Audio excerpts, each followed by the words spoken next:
You can't pour from an empty cup any longer. You can ignore the symptoms if you want, the chronic fatigue, the insomnia, the exhaustion that you're experiencing, the irritability, the desire to get things done, but the energy is not there to get it done.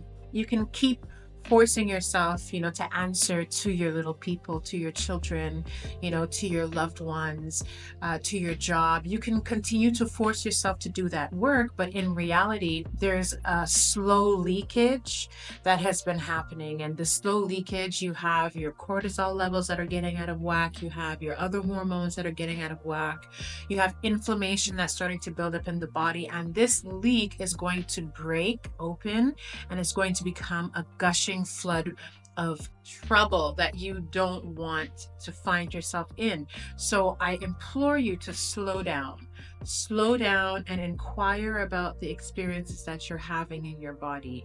Figure out what's going on so that we can find the root cause of the leak, stop the leak, and get you moving towards greener pastures as opposed to staying in the red. If you're experiencing symptoms of burnout, you can't get out of bed, you don't have the energy to get things done, you're just experiencing overall fatigue and chronic fatigue, one of the first things that I would suggest you do is to pay attention to the foods that you're eating. What do you have in your diet? What have you been eating or consuming that is actually making you feel tired, sluggish, and lethargic? I would also ask you what extra projects or outings or do you have around you that is taking from your energy, same energy that you need to be able to maintain yourself. Things like in terms of chronic fatigue or burnout, you cannot solve them immediately with 1 and 2 suggestions and make it go away. It's chronic because it's been building up for a long time. But starting somewhere, starting with something, and recognizing how your being feels with the substance or the something, or without the substance and the something, and quantifying that and figuring out what the next steps are for you, and move towards the direction of feeling good, not towards the direction of responsibilities that need to be completed, even though you're exhausted and tired. So you might have gone to your doctor and they would have suggested that you get more rest. Based off of your blood tests, they'll make some suggestions.